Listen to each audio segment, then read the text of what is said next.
welcome back to Stop and Go F1. Today we are doing every F1 YouTuber's least favourite thing, which is looking back on the predictions we made 9 months ago and seeing just how wrong they are. I have here my predictions video from 9 months ago. Look how young I was and full of life and vigour and excited for the year, and here I am now. A shadow of my former self. Time has pushed me down. I'm in the old house there, and now I'm using a green screen, so I'm in the Bahamas now, living up my best life. I'm having a wonderful time.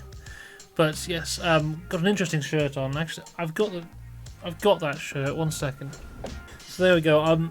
We'll do Christmas jumper with the predictions shirt on top. Fashion is my favourite thing. So let's get into this. I think this is going to be difficult because I'm predicting 20 drivers here, and who'd have thunk it, we've ended up with 24 drivers in the championship this year. Let's just see how it went. I remember last year I think I predicted Nick de Vries do incredibly well, and spoiler alert, he did not. So let's see if there is any as shocking as that was. Hopefully not. But yeah, I haven't looked at this in 9 months. So this should be fun. Here we go. Headphones on, everyone. It's time to party. Down from 20th to 1st, the order I think each driver will finish in the F1 Championship this year, but also we're taking a look at F1 Academy, Formula 3 and Formula 2 very briefly. Oh god, I forgot I predicted that as well. I don't think that went well. So, F1 Academy. This is one I'm finding very difficult to predict, as I've never seen any of these women race before. So I'm really just going off who I think has the most experience and who can kind of bring that into F1 Academy this year and be on advantage from the start. And for that reason, I'm going for Dorian Pin. I don't even know if I'm pronouncing her name right at this point. You're not pronouncing her name right. Iron James. Her name is Dorian Pan.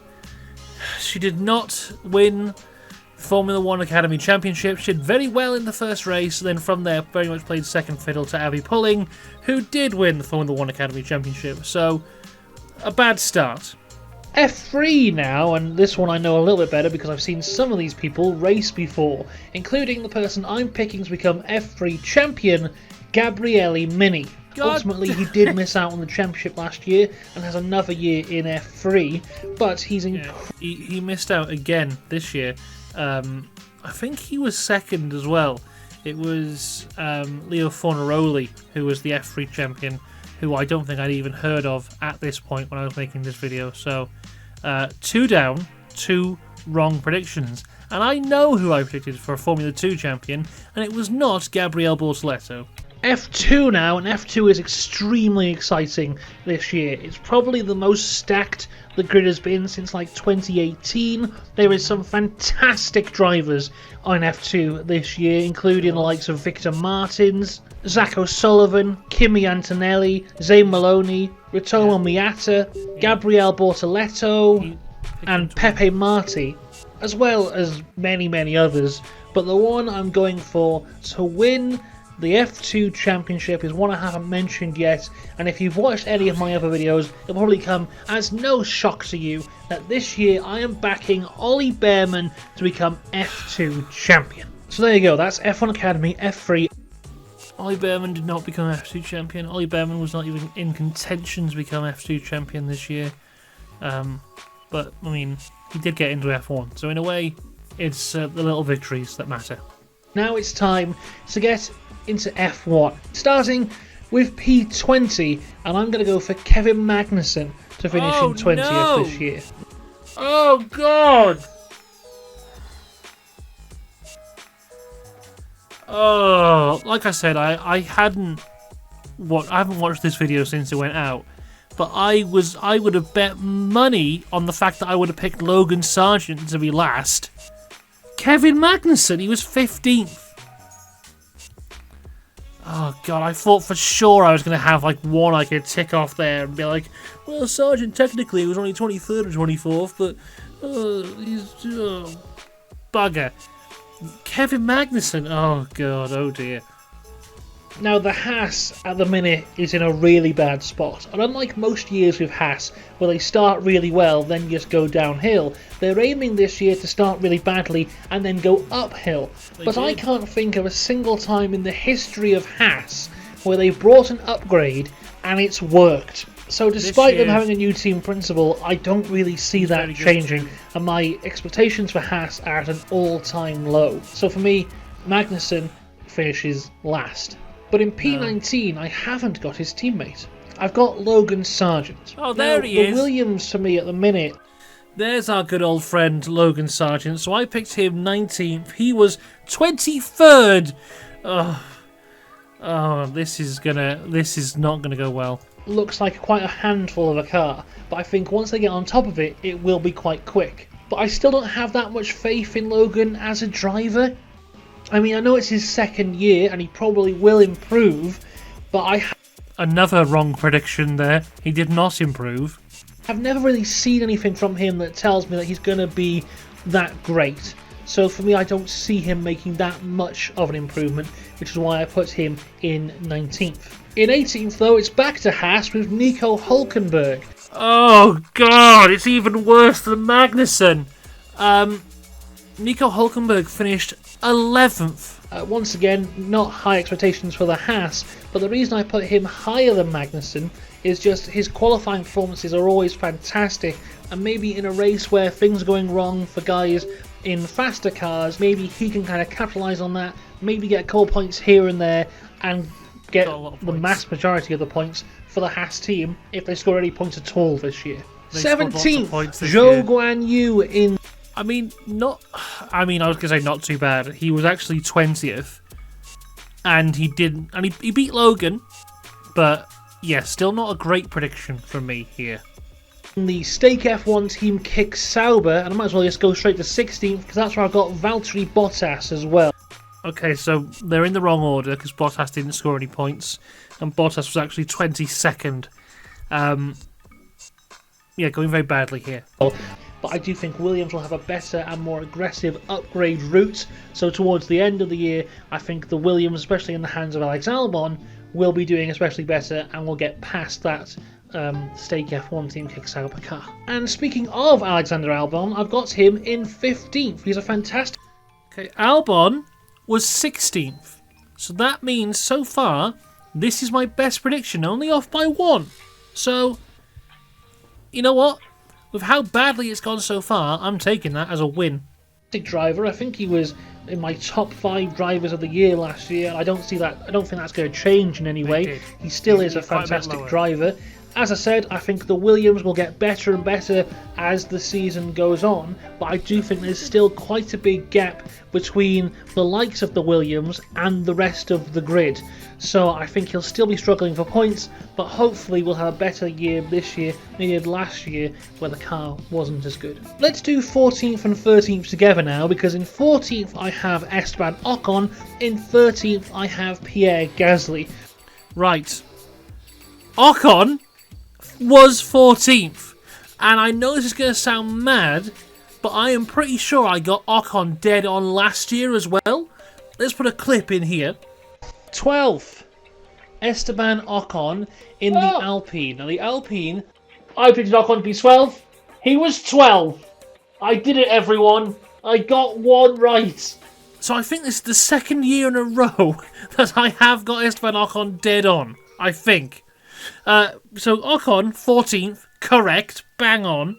Gasly, 13th, he was actually 10th. Not terrible, not a good prediction by any stretch of the imagination, but not a terrible one, so I'm pretty happy with that, that's good.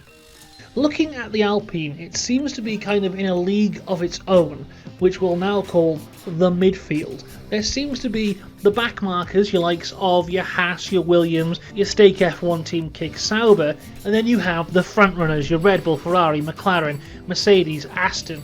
That was not true at the start of the year.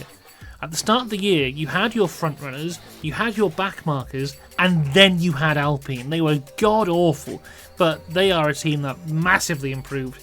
I mean, Gasly at the end of this year has been insanely good. That kind of group there, maybe with Racing Bills finding their way in there as well. But Alpine just seem to be by themselves in the middle, not really challenging anyone, which makes me think that it's going to really be a battle between Ocon and Gasly for a lot of this year.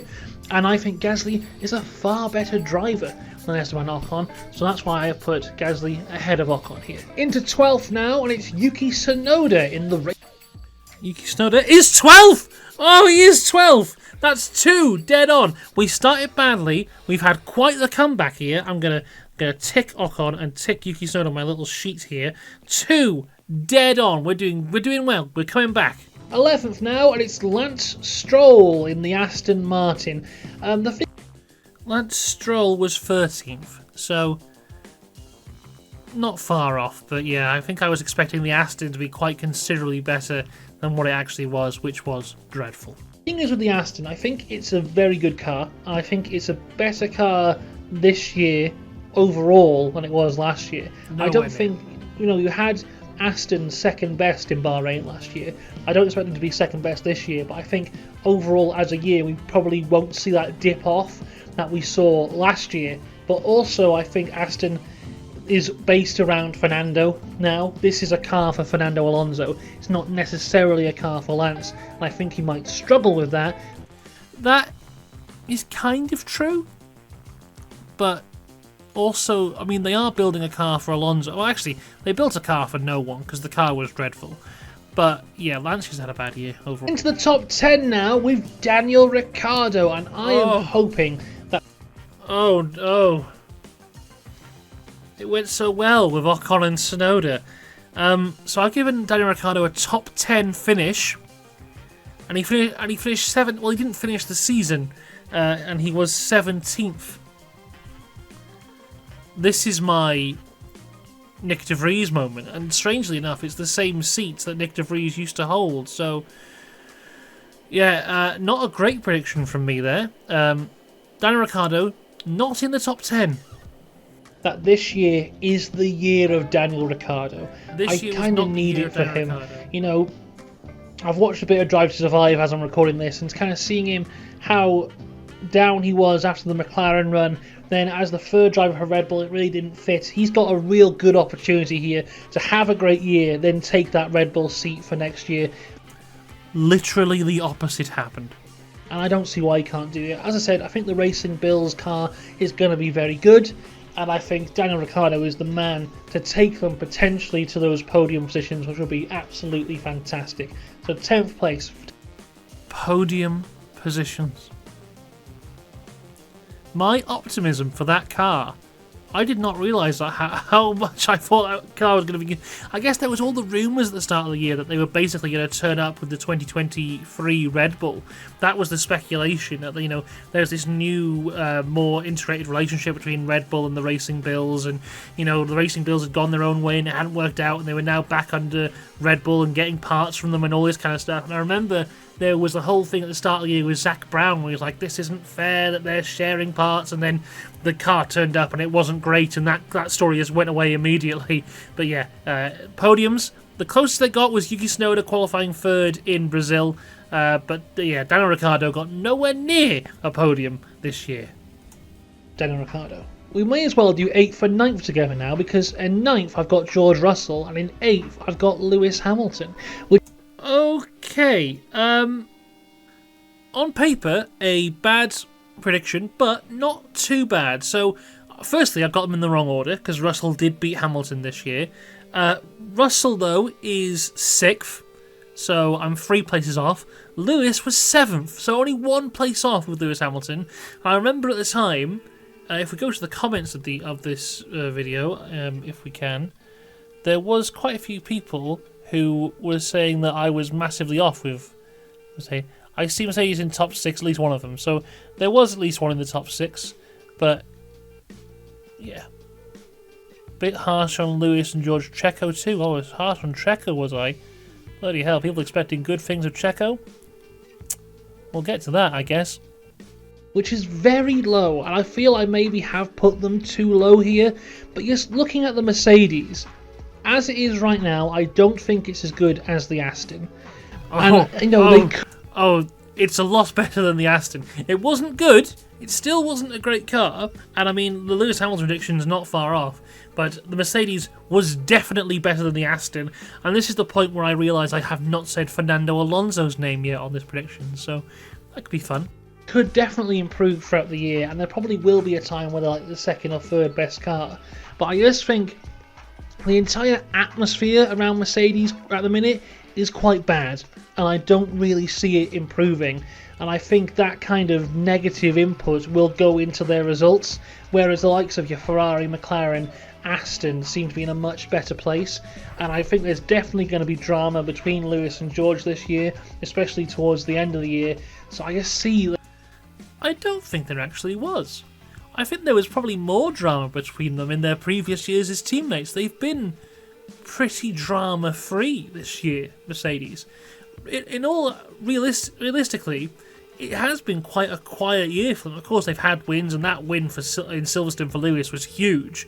But they had the win in Austria and Belgium and Vegas, so that's 4 wins on them for the year.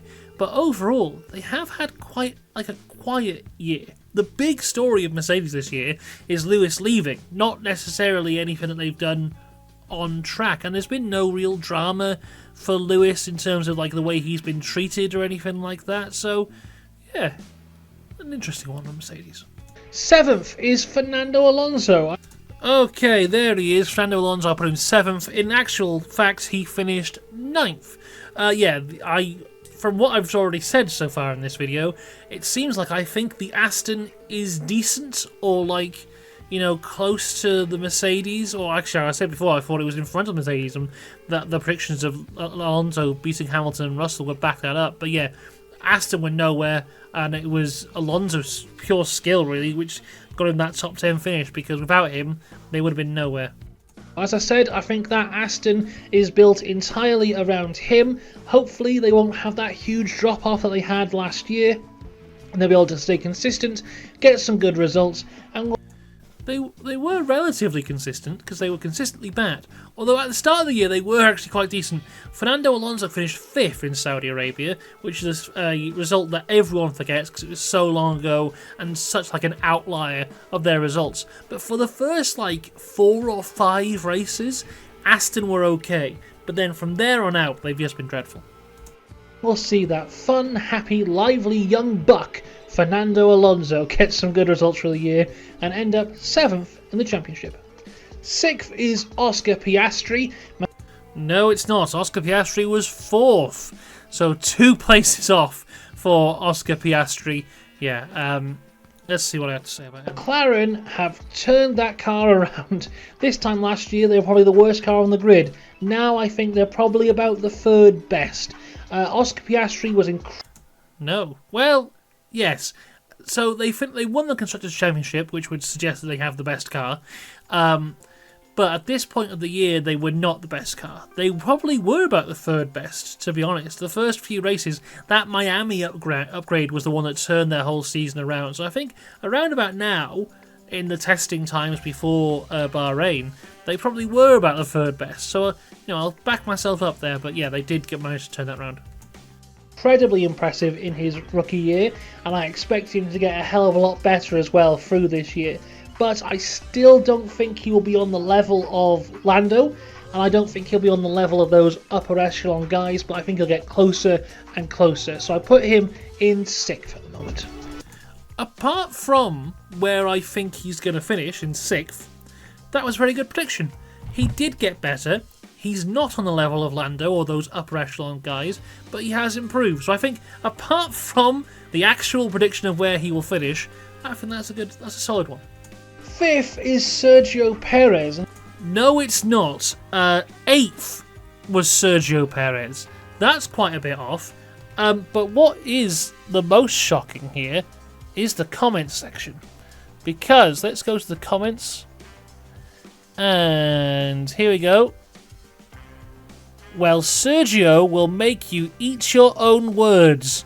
Hopefully, P 2.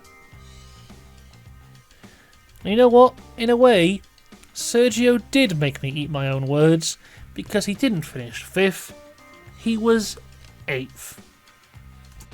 And as much as I think the Red Bull is very good, I think it's even better in the hands of Max than it is in Sergio, as it always is. But also, much like Mercedes, and I'm talking about that negative type of mood around the team, I think Sergio will have that as well, because I do think this is his last year in the Red Bull. Now here's the fun thing. 9 months on, I still don't know if it's his last year inside the Red Bull. I'm recording this on the 12th of December. We still haven't got a clue if it is his last year in the Red Bull. As I sit here right now, if I was to put money on it, I would say it's not his last year in the Red Bull, just because of the fact that he's been quite bad for a while now, and he's still there. So what's changed? You know, he's still bad, and they keep on giving him a contract and keep on keeping him in the car, so who knows?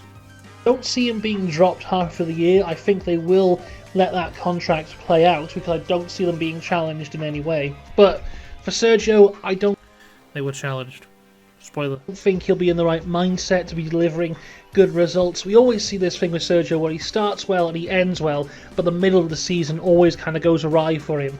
I think this year more than ever, when the results aren't there, he won't have that kind of thing to fall upon of, oh, I've got a seat for next year. Hopefully. Interesting, because he did start well, had podiums at the start of the year when the Red Bull was quite, by a margin, the fastest car. Did not end well, had some bad results at the end of the year, and also what I find quite interesting that I am saying here is, you know, he has the confidence thing of, I have a seat next year, which kind of pushes him forward. Because when they gave him that contract at the Canadian Grand Prix weekend, Horner's whole thing was, if we give him this contract, he'll have the confidence and that'll boost his performances.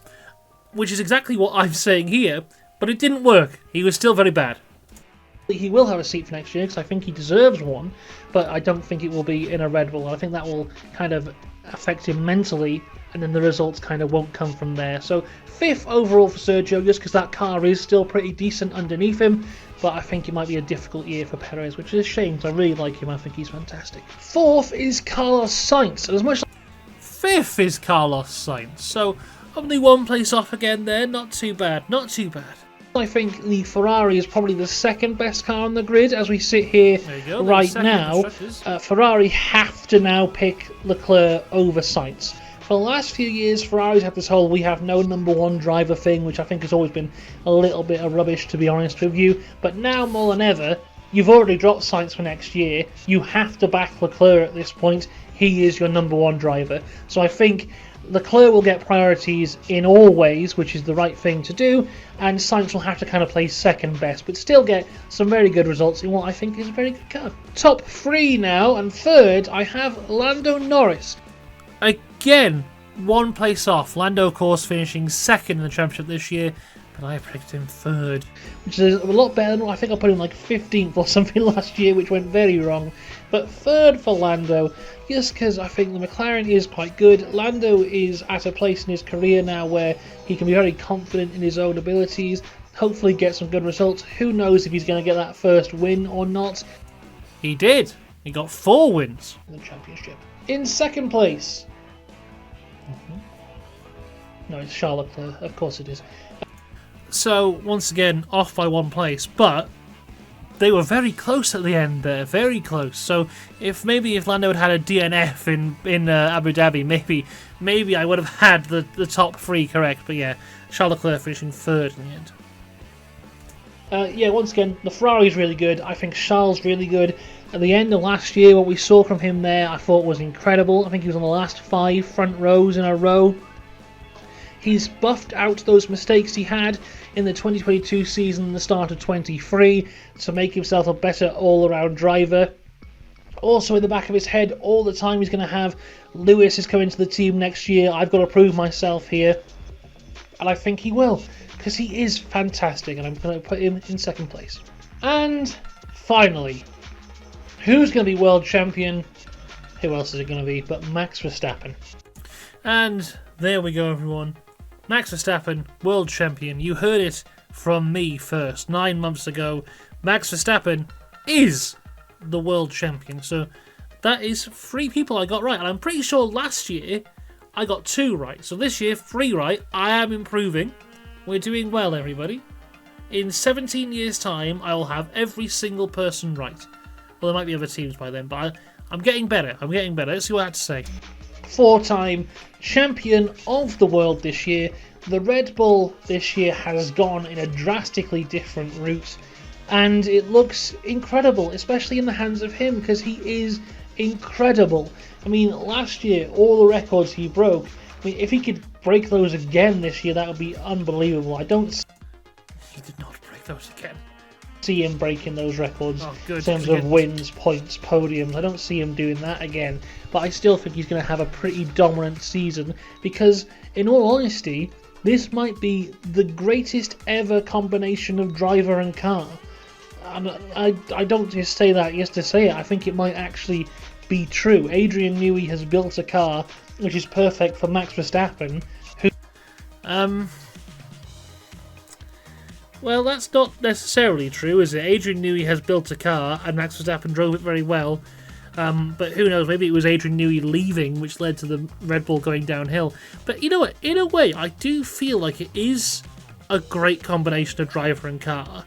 But not for the reason of a great car and a great driver, but more the reason of a car which from the 6th or 7th race onwards, the car that should not have been in a championship battle and the driver that took it to a championship battle. And I've seen some people trying to rewrite history already now, saying that races like Spain, Canada, Brazil should have... I've seen people say, oh, he still had the fastest car. He did not have the fastest car, and he won those races on pure ability. So, him being able to take that car that shouldn't have been in the championship fight and win the championship with it, I still think it does show a great combination of car and driver from that point onwards. So in a way... So there you go. There's my predictions for the 2024 season.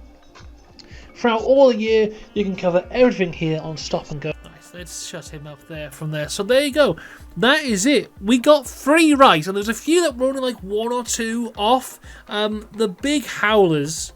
Let's just bring the list back up again on the side of the screen. So, big howlers, of course. Daniel Ricciardo 10th. That did not happen. Hulkenberg 18th. Magnussen 20th. Big way off on that one. But, yeah, I'm allowed a couple howlers. The Daniel Ricciardo one is probably the worst one. But, yeah, got Ocon right. Got Yuki right. Got Max Verstappen right. So, next year, we will aim for 4 right instead. But I think that does mean that every year I have predicted the world champion correctly, which is a nice little accolade to have. So next year when I make these predictions, a lot of them might be wrong, but whoever I pick to become world champion will be world champion, and you can take that to the bank. So there you go. That is our reactions to our predictions for this year. We will have the predictions for 2025. Oh, in what? 2 months' time now after testing for 2025, so that's the end of February. But yeah, we got loads of stuff to come on the channel in between now and then, so stay subscribed for all that. Until next time, I'll see you later. Have a good one. Goodbye.